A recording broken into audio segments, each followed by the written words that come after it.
Hello my dear students, welcome to our arrival guidance. আমি আশা রাখবো আমার পরিবারের প্রত্যেক ছাত্রছাত্রী তোমরা খুব ভালো আছো, সুস্থ আছো। দেখো, বিগত কয়েকটা দিন আমরা যে ক্লাসগুলো করেছি, বিশেষ করে 2026 সালে যে সমস্ত মাধ্যমিক পরীক্ষার্থী আছে তাদের জন্য বেশ কয়েকটি ক্লাস নিয়ে এসেছিলাম মাধ্যমিক ম্যারাথন নামে। তাতে মোটামুটি আপাতত 4টে ক্লাস করা হয়েছে। যেমন লাইফ সায়েন্সের একটা ক্লাস তোমরা পেয়েছো, যেখানে ফুললি সাজেশনের উপরে, তারপরে ম্যাথের উপরে তোমরা দুখানা ক্লাস পেয়েছো এবং ফিজিক্যাল সায়েন্সের একটা সাজেশনের ক্লাস পেয়েছো। আমি আশা রাখি তোমরা খুব সুন্দরভাবে ক্লাসগুলো নিয়ে তোমরা খুব আত্মবিশ্বাসের সাথে তোমাদের প্রিপারেশান নিয়ে তোমরা সকলেই ব্যস্ত আছো। এখন আমরা শুরু করেছি 2027 সালে যে সমস্ত মাধ্যমিক পরীক্ষার্থী আছে তাদের জার্নি নিয়ে। 2027 সালে যে সমস্ত মাধ্যমিক পরীক্ষার্থী দিচ্ছে, 2027-এর মাধ্যমিক পরীক্ষার্থী, তাদের জন্য আমরা শুরু করেছি আমাদের আজকের এই ক্লাস ওয়ার্ক। ভালো করে শুনবে। আমরা এখান থেকে পাবো, এই ক্লাসগুলোর মধ্যে থেকে আমরা পাবো বিশেষ করে সায়েন্স গ্রুপের বিভিন্ন ক্লাসগুলো। যেমন ম্যাথের তোমরা ক্লাস পাবে, এখান থেকে ম্যাথের ক্লাস পাবে, ম্যাথের ডেসক্রাইব ক্লাস পাবে, প্রত্যেকটা অনুশীলনী ধরে ধরে কেডি সলিউশন পাবে তোমরা। অনুশীলনীগুলো সলিউশনগুলো তোমরা এখান থেকে পেয়ে যাবে। এছাড়া পাবে ফিজিক্যাল সায়েন্সের ক্লাসগুলো তোমরা পেয়ে যাবে একদম মানে আলোচনা সহ। এখানে আমরা আলোচনা করব, কিন্তু প্রত্যেকটা চ্যাপ্টার ধরে আমরা আলোচনা করব। এরপরে পাবে তোমরা লাইফ সায়েন্সের ক্লাস পাবে তোমরা।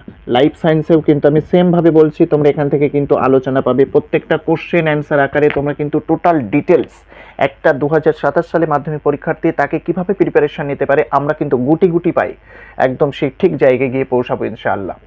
আমি আশা রাখবো যারা আজকের এই ভিডিওতে নতুনভাবে জয়েন করেছো তারা অবশ্যই চ্যানেলটাকে সাবস্ক্রাইব করবে।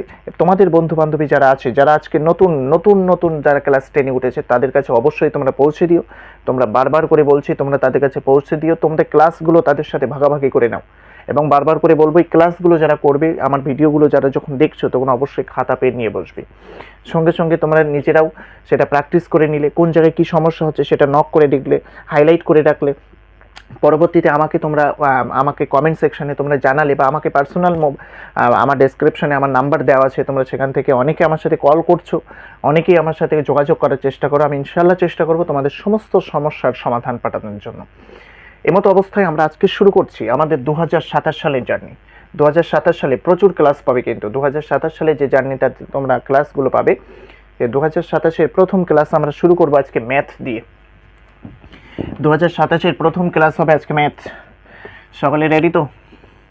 প্রথম ক্লাস করব আমরা ম্যাথের ক্লাস। এই ম্যাথের ক্লাসে আমরা প্রথম শুরু করব একদম সহজ একটা পাঠ দিয়ে শুরু করব ইনশাআল্লাহ। দেখো, মাধ্যমিকে যে সমস্ত ক্লাসগুলো আছে, যে সমস্ত ম্যাথগুলো আছে, তোমাদের একটু ধারণা হওয়া উচিত। আমি একটুখানি তোমাদের ধারণা দেব। এখানে পাটিগণিত আছে, পাটিগণিত পাবে তোমরা। যেহেতু ক্লাস 9 থেকে যারা সরাসরি ক্লাস 10-এ উঠেছো, তাদের জন্য একটু নতুন লাগতে পারে যে 9-এর সিলেবাসের সাথে আমাদের কতটা মিল আছে। এমন এক কথা আমি তোমাদেরকে যে কথা বলবো, 9-এর সাথে ক্লাস 10-এর সিলেবাসের খুব একটা বেশি মিল নাই। তোমরা 9-এ যে সমস্ত সিলেবাসগুলো করে এসেছো, বিশেষ করে ম্যাথে, কোনো মিল কিন্তু তোমরা এখান থেকে পাবে না। যেমন 9-এ আমরা পাটিগণিতের মধ্যে করেছিলাম কেবলমাত্র লাভ ক্ষতি করেছিলাম, বাস্তব সংখ্যা করেছিলাম, কিন্তু এটা কিন্তু 10-এ পাবে না। 10-এ পাটিগণিতের মধ্যে কয়েকটা চ্যাপ্টার আছে। পাটিগণিতের মধ্যে তোমরা পাবে যে চ্যাপ্টারগুলো, তাদের মধ্যে আছে যেমন একটা আছে সরল সুদ, সিম্পল ইন্টারেস্ট, সরল সুদ পাবে, খুব সহজ, খুব মজাদার একটা চ্যাপ্টার। তারপরে পাবে তোমরা চক্রবৃদ্ধি সুদ পাবে এখান থেকে। তারপরে তোমরা পাবে এখান থেকে সমাহার বৃদ্ধি হ্রাস পাবে, কিন্তু সমাহার বৃদ্ধি ও হ্রাস খুব সহজ, খুবই সহজ একটা চ্যাপ্টার এখান থেকে আমরা পাবো ইনশাআল্লাহ। এরপরে পাবে তোমরা 4 নম্বর অধ্যায় একটা আছে অংশীদারি কারবার। এই 4টে অধ্যায় আছে পাটিগণিতের 4টে অধ্যায় পাবে তোমরা। একটা সরল সুদ পাবে, চক্রবৃদ্ধি সুদ পাবে, সমাহার বৃদ্ধি হ্রাস পাবে এবং অংশীদারি কারবার পাবে। এই 4টে চ্যাপ্টার পাবে। এই 4খানা চ্যাপ্টারের মধ্যে তোমাদের বেসিক্যালি যে কোশ্চেনগুলো আসবে, এখান থেকে লং কোশ্চেন পাবে তোমরা, একটা লং কোশ্চেন, একটা 5 নম্বরই কোশ্চেন তোমরা পাবে। চলো যাই হোক, আমরা শুরু করি না আজকে। সবচেয়ে সহজ একটা টপিক দিয়ে শুরু করব, তবে আমি চেষ্টা করব প্রত্যেকটা চ্যাপ্টারকে আমি দুটো পার্টে ভাগ করা। প্রথমে আলোচনা সহ সেই চ্যাপ্টারটা নিয়ে কিভাবে আলোচনা করব, সেই চ্যাপ্টারটা কিভাবে তৈরি হয়েছে বা তার বিবরণ সহ একটুখানি আলোচনা করব। তবে আজকে শুরু করছি সিম্পল ইন্টারেস্ট, সরল সুদ। দেখো, সরল সুদ জিনিসটা আগে আমাকে জানতে হবে। সরল সুদ কি? সরল সুদটা হচ্ছে খুবই সহজ একটা, খুব সহজ একটা চ্যাপ্টার দিয়ে আমি স্টার্ট করছি। এটাকে বলা হয় simple interest. Simple interest, simple interest, এটা আমি সিম্পল ইন্টারেস্ট একটা যে চ্যাপ্টারটা আছে, সরল সুদ একদম ক্লাস 10-এর সবচাইতে সহজ পাটিগণিতের প্রথম যে চ্যাপ্টার অনুশীলনী 2, অনুশীলনী 2 সেই চ্যাপ্টারটা শুরু করছি। চলো সরল সুদ জিনিসটা কি আগে একটু জেনে নিই। সরল সুদটা হচ্ছে, মনে করো তুমি কারোর থেকে 1000 টাকা ধার করেছো, আমি এখানটায় ধরেই নিচ্ছি, মনে করি মোহনের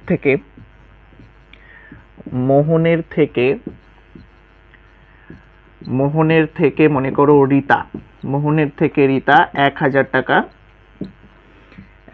টাকা 10% হারে 5 বছরের জন্য 5 বছরের জন্য কত সুদ দেবে। যাক, একদম একটা যা কোশ্চেন হয়েছে কিনা জানি না, বাট এরকম একটা চ্যাপ্টার টপিক মনে করে আমরা তৈরি করেছি যে মনে করো মোহনের থেকে রিতা 1000 টাকা নিয়েছে। কত টাকা নিয়েছে? 1000 টাকা। 1000 টাকা নিয়েছে একটা টপিক। কত পার্সেন্ট হারে নিয়েছে? 10% হারে। কত বছরের জন্য নিয়েছে? 5% হারে। এক কথায় ভালো করে দেখো, দেখবে এটা আমরা মনে করি কোনো পার্সেন্টেজ, শতকরা মানে আমরা ক্লাস 9-এর লাভ ক্ষতিতে শতকরা টপিকের কিছু পার্সেন্টেজ বিষয় আমরা জেনেছি।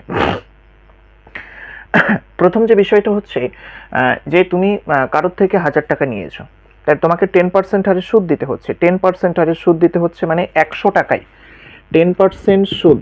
10% সুদ মানে এটা মানে কি বলে, 100 টাকায় কত টাকা সুদ দেবে তুমি? 100 টাকায় সুদ হচ্ছে 10 টাকা। 100 টাকায় সুদ হচ্ছে 10 টাকা। তুমি কত টাকা নিয়েছো? 1000 টাকা। তাহলে 1000 টাকার সুদ কত বলো তো? 1000 টাকার সুদ হবে আমাদের 100 টাকা। 1000 টাকার সুদ হবে আমাদের কত? 100 টাকা। 10-এর সাথে 10-এর গুণ করলে 100 হয়। 1000 টাকা সুদ হচ্ছে আমাদের 100 টাকা। 10% হারে সুদ নিয়েছিলাম, তার মানে শতকরায় 100 টাকা সুদ দিতে, শতকরা 10 টাকা সুদ দিতে হয়। 10% সুদ মানে শতকরাই 10 টাকা সুদ। তাহলে 100 টাকায় 10 টাকা সুদ দিলে 1000 টাকায় 100 টাকা সুদ দিতে হয়। আমি যার থেকে নিয়েছিলাম 1000 টাকা, আমি যখন একে টাকাটা শোধ করতে যাব, আমাকে অবশ্যই এই 10 টাকা দিতে হবে। তার মানে মোট 1010 টাকা আমাকে তাকে পরিশোধ করতে হবে। আমি বোঝাতে পেরেছি? আমি নিশ্চয়ই বোঝাতে পেরেছি তোমাদেরকে। যাই হোক, তাহলে 100 টাকা আমি ওকে যখন শোধ করতে যাব, আমাকে কত দিতে হবে? ওকে যখন আমি শোধ করতে যাব, আমাকে তখন কত দিতে হবে? 1000 টাকার সাথে আমাকে এক্সট্রা 100 টাকা জমা করতে হবে। এই যে এক্সট্রা যে টাকাটা, এই টাকাকে বলা হয় সুদ। চলো আরও সহজভাবে বলি কি হয়। মনে করো তোমরা কেউ আমার থেকে 1000 টাকা ধার করেছো। 1000 টাকা ধার করেছো, বছর গিয়ে তুমি আমাকে সেটা যখন শোধ করতে যাচ্ছ, 1 বছর পরে গিয়ে যখন শোধ করতে যাচ্ছ, তুমি আমাকে 1100 টাকা ফেরত দিচ্ছ। 1100 টাকা ফেরত দিচ্ছ, তাহলে এক্সট্রা দিচ্ছ কত টাকা? 100 টাকা। ওই 100 টাকাকে বলা হয় সুদ। 100 টাকাকে বলা হয় সুদ। এখন সরল সুদের মধ্যে কয়েকটি ফাংশন আছে, সরল সুদের কয়েকটি পরিচিতি আছে। সরল সুদ নামক যে ভদ্রলোক আছে, তার 4টে ছেলে। মনে করো সরল সুদ যিনি আছেন, সরল সুদেরা 4 ভাই। সরল সুদের 4 ভাই। একটা আছে মূলধন বা আসল, একটা থাকে মূলধন বা আসল। এটাকে মূলধন বলা হয় বা আসল বলা হয়। এটাকে আমরা চিনব, এটাকে বলা হয় প্রিন্সিপাল বলা হয়। কি বলে? এটাকে বলা হয় প্রিন্সিপাল। এটাকে আমরা পি দিয়ে চিনব। আর একটা থাকে সুদ, তাকে আমরা চিনব ইন্টারেস্ট দিয়ে। তাকে আই দিয়ে প্রকাশ করা হয়। একটা থাকে সময়, সময়কে টাইম, সময় হচ্ছে টাইম, টাইমকে আমরা টি দিয়ে চিনব। একটা থাকে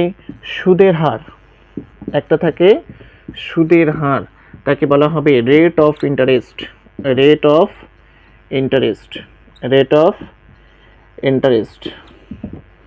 এই যে 4টে জিনিস আমাকে জানতে হবে। একটা হচ্ছে আসল, একটা হচ্ছে রেট অফ ইন্টারেস্টকে আর দিয়ে চিনব আমরা।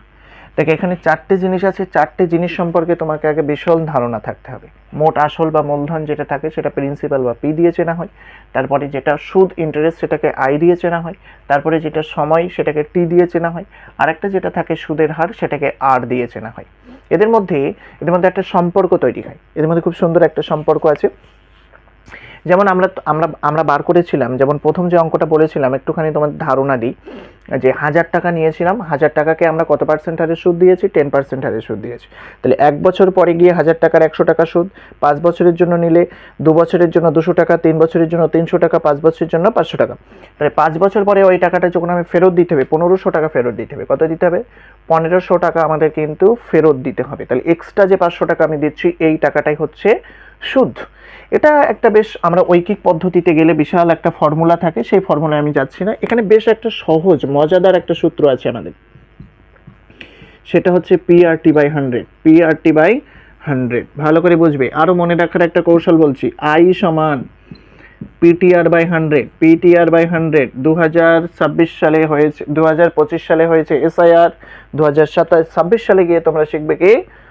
PTR। I সমান PTR বাই 100 মাথায় রাখবে সবাই। এই সূত্রটা ধরে রাখবে। এই সূত্রটা ধরে রাখলে টোটাল ক্যালকুলেটিভ যে বিষয়গুলো তোমরা কিন্তু জানতে পারবে। আজকে আমি শুধুমাত্র থিওরিটিক্যাল যেগুলো আছে সেগুলো আলোচনা করব। পরের দিন থেকে আমি কিন্তু টোটাল অনুশীলনীতে আমরা হাত দেব। চলো, এখানটায় বলেছে যে I সমান PRT বা PTR সামথিং, যে কোনো একটা মনে রাখতে পারে। এটা আমি তোমাদের জাস্ট মনে রাখার একটা কৌশল বললাম। PTR বাই 100 আমরা জানি 2025-এ SI হয়েছে, এবার আমাদের 26 সালে এসে আমাদের PTR হবে। এটা তোমাদের জানার একটা কৌশল বললাম জাস্ট। যাই হোক, তাহলে দেখো I সমান PTR বাই 100 এই একটা সূত্র পেয়েছো তোমরা। দেখো I এর নিচে কেউ নেই মানে 1 আছে, I এর নিচে কিছু নেই মানে 1 আছে। আমরা যদি কোনাকুনি গুণ করি তাহলে আমরা কি পাচ্ছি বলো তো? PRT equal to I into 100। I into 100। দেখো এখান থেকে P এর মান কি পাওয়া যেতে পারে? P সমান I into 100 by R into T পেতে পারি। এটা একটা সূত্র।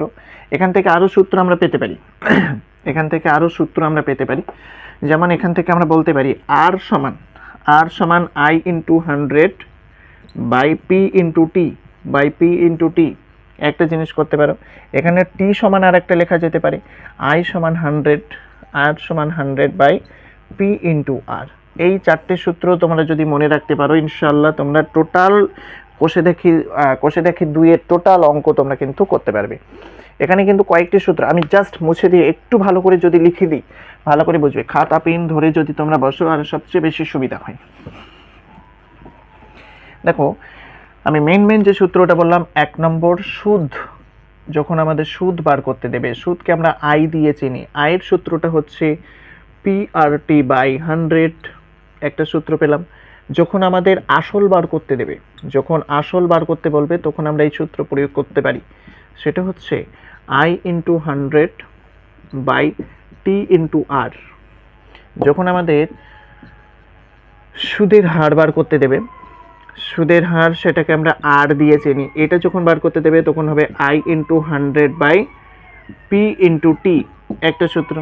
এছাড়া আমাদের যখন বার করতে দেবে, যদি সময় বার করতে দেয়, যদি আমাদের সময় বার করতে T সমান আমরা কি লিখতে পারি এখানটায়? I into 100 by P into R। এই একটা সূত্র লিখতে পারি। এই চারটে সূত্র যদি তোমরা মনে রাখো, 1 নম্বর, এটা হচ্ছে 2 নম্বর, এটা হচ্ছে 3 নম্বর, এটা হচ্ছে 4 নম্বর, এই চারটে সূত্র যদি তোমরা মনে রাখতে পারো, ইনশাআল্লাহ তোমরা সরল সুদের প্রত্যেকটা অঙ্ক কিন্তু তোমরা করতে পারবে। আরেকটা জিনিস একটুখানি মাথায় রাখবো, সরল সুদ করতে গেলে আমাদের কয়েকটি শর্ত প্রয়োজন আছে। কয়েকটি জিনিস আমাদেরকে একটু মাথায় ধরে রাখতে হবে। হ্যাঁ, তাদের মধ্যে 1 নম্বর শর্ত যেমন বলেছে, টাকা, সময়, সরল সুদের সময় সর্বদা চেষ্টা করবে তোমরা বছরে নির্ণয় করা। সবসময় চেষ্টা করবে বছরে নিয়ে আসা। স্যার যদি কখনো সময়টা যদি দিনে আসে, সাপোজ মনে করো যে আমার আছে 120 দিন, 120 দিন, কোনো একটা অঙ্কে এসছে 120 দিন। 120 দিন মানে সেটাকে তোমরা সবসময় 365 দিয়ে ভাগ করে দেবে। 365 দিয়ে ভাগ করলে এটা তখন বছরে পরিণত হবে। আমি কি বললাম, বোঝা গেছে? যদি সময় সবসময় হবে বছরে, সময় সর্বদাই হবে বছরে, সময় সর্বদাই বছরে করতে হবে। যদি কখনো দেখো দিনে এসেছে, দিনে আসলে সবসময় মাথায় রাখবে। চলো টিপস দেই। যদি দিনে থাকে, দিনে থাকলে 365 দিয়ে ভাগ করবে। যদি মাসে থাকে, যদি কখনো মনে করো মাসে বেরিয়েছে, মাসে থাকলে কত মাসে? 1 বছর 12 মাসে, তাহলে 12 12 দিয়ে আমরা ভাগ করব। কত দিয়ে? 12 দিয়ে ভাগ করব, 12 দিয়ে ভাগ। তাহলে দেখো প্রথমত কি বললাম, সময়, আমাদের সরল সুদের ক্ষেত্রে যে সময়টা থাকবে সেই সময় সবসময় আমরা চেষ্টা করব বছরে রাখা, তাহলে আমার হিসাবে সুবিধা হবে, আমার অঙ্ক আরও জটিল থেকে সহজ জায়গায় এসে যাবে। দেখো দিন যখন থাকবে, যদি কোনো 30 দিন, 25 দিন, 13 দিন, 18 দিন, 24 দিন এরকম যদি দিন সংখ্যা উল্লেখ করে দেয়, তখন সবসময় আমরা 365 দিয়ে তাকে ভাগ করব। যদি মাসে থাকে 12 মাস, 13 মাস, 17 মাস, 18 মাস, 19 মাস এরকম যদি থাকে, সেখানে সবসময় 12 দিয়ে ভাগ করব, তাহলে আমরা কিন্তু সেটাকে বছরে পাবো। তাহলে নাম্বার 1 একটা পাওয়া গেল।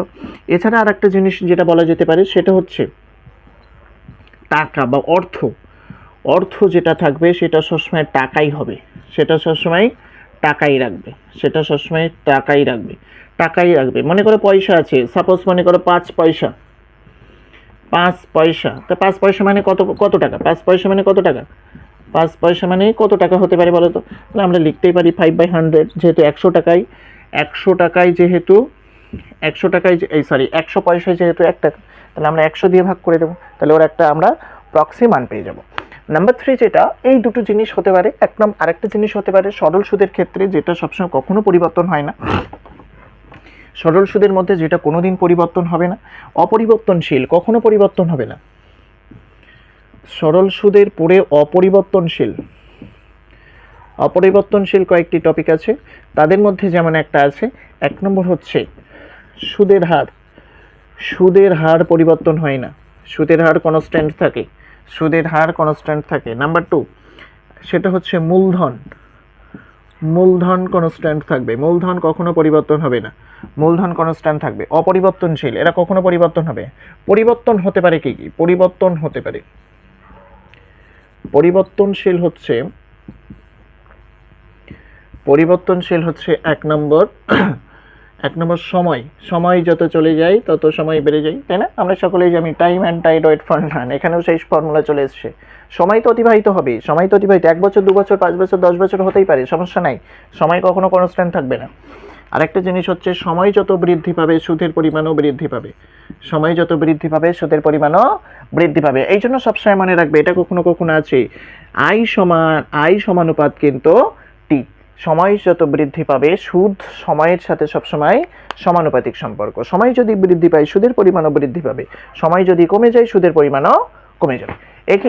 এই জাস্ট, এছাড়া আর কিছু নাই। আরেকটা জিনিস একটুখানি মাথায় রাখো, টাকা সরল সুদ মানে বলেছো, কেউ একজন ধার দেয়, সেটা ব্যাংক হতে পারে, ব্যক্তি হতে পারে। একজন ধার দেবে আর একজন ধার নেয়, তাই না? কেউ একজন তো সুদ দেবে, টাকা লেনদেন, তার মানে আমার থেকে কেউ টাকা ধার নিতেই পারে, বা আমি কারোর থেকে টাকা ধার নিতে পারি। বলেছে টাকা ধার দেন যিনি তাকে বলা হয় উত্তমর্ণ। কি বলা হয়? তাকে বলা হবে উত্তমর্ণ। আর টাকা ধার নেন যিনি, টাকা যিনি ধার নেয় তাকে বলা হয় অধমর্ণ। চলো মনে রাখার একটা কৌশল বলছি। মনে করো উত্তম থেকে উত্তমর্ণ, উত্তম মানে উৎকৃষ্ট, ভালো লোক, ভালো মনের মানুষ। মনে করো আমার কাছে কেউ টাকা ধার চেয়েছে, মনে করো আমি টাকা ধার দিয়ে দিলাম, তার মানে আলটিমেটলি কি আমি উত্তম মানুষ, ভালো লোক, বিশাল একটা হাইফাই ব্যাপার স্যাপার কাজ করে ফেলেছি। উত্তমর্ণ, উত্তম থেকে উত্তমর্ণ, যিনি ধার দেন মানে ভালো লোক, গচ্ছিত আছে, টাকা পয়সা আছে, এই জন্য ধার দিয়েছে। এই জন্য মাথায় রাখবে, যিনি উত্তম থেকে উত্তমর্ণ। অধমর্ণ, টাকা যিনি ধার নেন তিনি একটু লাজুক প্রকৃতির হয়, বিশাল সমস্যার মধ্যে পড়েছে, মেয়ের বিয়ে দিতে হবে, সংসার চলছে না, সেই জন্য টাকা ধার চাইছে। এই যে টাকা ধার নেওয়া, তাহলে মাথা নিচু করে নিতে, অধ মানে নিচু, তাহলে যে নিচ্ছে সে নিচু করে নিচ্ছে, এই জন্য এটা মাথায় রাখবে। শর্ট কোশ্চেনে আসে ভীষণ, যিনি টাকা ধার দেন তাকে কি বলে, যিনি টাকা ধার নেন তাকে কি বলে? যিনি টাকা ধার দেন তাকে উত্তমর্ণ বলে, যিনি টাকা ধার নেন তাকে অধমর্ণ বলা হয়। চলো একটা অঙ্ক করি। হ্যাঁ, আমরা দেখো প্রথম যে অঙ্কটা করেছিলাম সেই অঙ্কটা করি। দেখো আমি চাইলে তোমাদের হয়তো টোটাল সলিউশনগুলো আজকেই অনুশীলনীতে আমি হাত দিতে পারতাম, কিন্তু অনুশীলনীতে হাত দিলে কি বলতো, এই ভিডিওটা অনেক বড় হয়ে যাবে। তোমরা চাপ নিও না, প্রচুর সময় আমাদের কাছে, ইনশাল্লাহ তোমরা ডেইলি পার্ট টু পার্ট একটা নির্দিষ্ট সময়ের মধ্যে তোমরা আমাদের ক্লাসগুলো পেয়ে যাবে। যাই হোক, মনে করি আমি একদম সহজভাবে একটা অঙ্ক বলছি। মনে করি রহিম কোনো ব্যাংক থেকে মনে করি রহিম কোনো ব্যাংক থেকে 15,000 টাকা 10% হারে 5 বছরের জন্য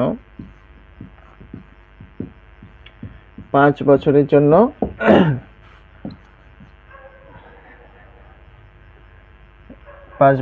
জন্য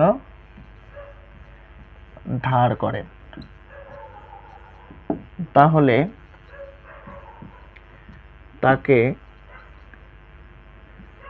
তাকে কত টাকা সুদ দিতে হবে? এটা একটা কোশ্চেন পেয়েছি। মনে করো যে রহিম কোনো একটা ব্যাংক থেকে 15,000 টাকা ধার করেছিল বা 10% হারে 5 বছরের জন্য, তাহলে তাকে কত টাকা ধার দিতে হবে। ভালো করে বুঝবে, আমি একটাই কনসেপ্ট দিয়ে তোমাদের আলোচনা করব। এখানটায় দেখো আমাদের যেটা বলেছে, আমরা কি কি পাচ্ছি। আগে প্রথমত যেটা পাচ্ছি সেটা হচ্ছে আসল বা মূলধন কত। এখানটায় আসল বা মূলধন কত পাচ্ছি আমরা? আসল বা মূলধন কত পাচ্ছি? এটাকে পি দিয়ে চিনি, প্রিন্সিপাল। এটা মানে কত পেয়েছি আমরা? এটা হচ্ছে 15,000 টাকা। কত টাকা? 15,000 টাকা। তারপরে দেখো পেয়েছি সুদের হারকে আমরা রেট অফ ইন্টারেস্ট আর দিয়ে চিনি, এটা পাচ্ছি আমরা 10%। তারপরে দেখো সময় বলে দিয়েছে, সময়কে টাইম ফর টি দিয়ে চিনি, এটা হচ্ছে 5 বছর। আমাদের সুদ চেয়েছে, সুদের সূত্র কি বলেছিলাম? তাহলে অতএব সুদকে আমরা আই দিয়ে চিনি, আই সমান পি আর টি বাই 100। চলো মানগুলো লেখো। পি মানে 15,000, আর মানে কত? সুদের হার কত? 10%। সময় কত? সময় হচ্ছে 5 বছর। নিচে 100, 200 কেটে দাও। তাহলে আমরা কি পেলাম? 150 ইন্টু 10 ইন্টু 5, এটা অবশিষ্ট রয়ে গেছে। 5×15 কত? 5×15 75, তার ঘরে 2 শূন্য বসিয়ে দাও। তাহলে এত টাকা কিন্তু আমরা সুদ দিতে হবে, রহিমকে সুদ দিতে হবে কত টাকা? 7,500 টাকা। আমি আশা রাখবো পরবর্তী দিনে আমি ম্যাথের কি বলে এটাকে, আমি অনুশীলনী ধরে তোমাদের কোশ্চেনগুলো সলিউশন করব। আজকে মোটামুটি তোমরা থিওরিগুলো বা তার আলোচনাগুলো, কিভাবে সরল সুদ কিভাবে স্টার্ট করতে হয়, সরল সুদের পরিচিত কি, সরল সুদ কিভাবে করব, এই জিনিসগুলো তোমরা দেখে নাও। পরবর্তী ক্লাসে আমি কিন্তু অনুশীলনীতে হাত দেবো, সরাসরি অনুশীলনীতে চলে যাব। সেখান থেকে আমি আস্তে আস্তে পরবর্তী ভিডিওগুলো বা পরবর্তী অঙ্কগুলো আমরা কিন্তু করব। তার আগে বলবো, যে সমস্ত পরীক্ষার্থীরা তোমরা 2027-এর জন্য প্রিপারেশন নিচ্ছ, তোমরা কিন্তু গুটি পায়ে খুব সুন্দরভাবে এগুলো প্র্যাকটিস করবে, আস্তে আস্তে প্র্যাকটিস করবে, তাহলে খুব ভালো একটা জায়গায় চলে আসবে। কিন্তু এমতো অবস্থায় আজকে আমি এই পর্যন্ত রাখছি। যারা নতুন ভিডিওর সাথে জুড়ে গেছো তাদেরকে বলবো অবশ্যই লাইক, কমেন্ট, শেয়ার করতে ভুলবে না, এবং অবশ্যই কিন্তু তোমরা সাবস্ক্রাইব করবে। সাবস্ক্রাইব করে তোমরা কিন্তু বেল আইকনটা তোমরা প্রেস করে রাখবে, যাতে নতুন নতুন ভিডিওগুলোর নোটিফিকেশন সবার আগে তোমার কাছে পৌঁছে যায়। তোমাদের বন্ধু বান্ধবী যারা আছে সবার কাছে তোমরা কিন্তু এটাকে অবশ্যই শেয়ার করে দেবে, তাদেরকে জুড়ে নাও আমাদের পরিবারের সাথে। একটা বড় পরিবার মিলে আমরা নতুন একটা ধামাকা তৈরি করতে চলেছি। দেখা হচ্ছে পরবর্তী কোনো ভিডিওতে। তার আগে তোমাদের জন্য রইল শুভকামনা, সকলে ভালো থেকো। আজকের দিনের জন্য এখানেই থাকি, খোদা হাফেজ, দেখা হবে কোনো পরের ভিডিওতে।